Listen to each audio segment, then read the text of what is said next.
বন্ধুরা, welcome back to my channel Banerjee super blog. আজকে বৃহস্পতিবার, আজকে বাড়িতে অনেক কাজ আছে। রান্নাবান্না করব, পুজো দেবো, ছেলেকে খাওয়াবো, একটু বিকেলবেলা ছাদে যাবো। আমি প্রতিদিনের ব্লগ শেয়ার করি না, কি শেয়ার করব বুঝতেই পারি না। তাই তোমরা প্রতিদিনের ব্লগ দেখতে দেখতে বোর হয়ে যাবে, তাই জন্য আর প্রতিদিনের ব্লগ শেয়ার করা হয়ে ওঠা না। ছেলে ব্রেকফাস্টে ঝাল সুজি খাবে বলে বায়না ধরেছে, তাই জন্য এখানে পেঁয়াজ, আলু আর কাঁচা লঙ্কা কেটে নিয়েছি। এবার ঝাল সুজি বানিয়ে ছেলেকে ব্রেকফাস্ট দেবো। ঝাল সুজি রেডি হয়ে গেছে, এবার আমরা ব্রেকফাস্ট করব।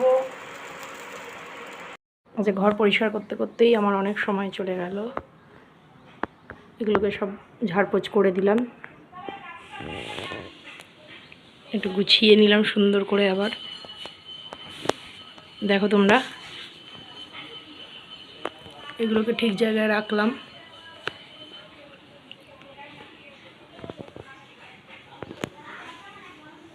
এখন আমার পরিষ্কার করা হয়ে গেছে, দেখো তোমরা, সব সুন্দর করে মুছে টুছে নিয়েছি, সব পরিষ্কার করে নিয়েছি।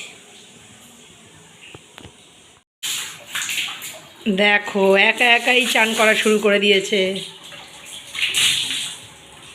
আমি এসে করিয়ে দিতাম তো।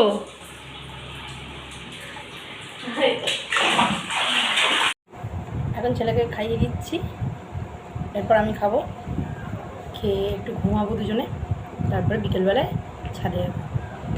বন্ধুরা দেখো, যে ঝমঝমিয়ে বৃষ্টি পড়ছে। আমি আর মাম্মা ভেবেছিলাম ছাদে যাবো, বাট যেতে পারলাম না। ছাদে গিয়ে একটু খেলাও হতো, বাট হবে না। এই বৃষ্টির মধ্যে কি করে যাব? মাথায়, গায়ে, সব জায়গায় তো বৃষ্টি ফোঁড়া পড়ে যাবে। আমি চান করে ফেলেছি, আর বৃষ্টি ভেজা হবে না। গুড ইভিনিং ফ্রেন্ড, আমাদের সন্ধ্যাবেলা চা টিফিন সব কমপ্লিট হয়ে গেছে। এখন আমার ছেলে পড়তে বসেছে, ও এখন অঙ্ক করছে। তোমাদের সঙ্গে আবার রাত্রে আমাদের দেখা হবে। ফ্রেন্ডস, আমি ডিনার বানাতে চলে এসেছি। এখন আমি আটা মাখছি, রুটি হবে, তরকারি হবে। এরপর আমরা খাওয়া দাওয়া করে তারপরে করব। তো যদি এই ভিডিওটা ভালো লেগে থাকে, লাইক করে দেবেন, সাবস্ক্রাইব করে দেবেন, কমেন্টস অবশ্যই করবেন। তো আজকের মতো গুড নাইট, আবার একটা ব্লগে আপনাদের সঙ্গে দেখা হবে।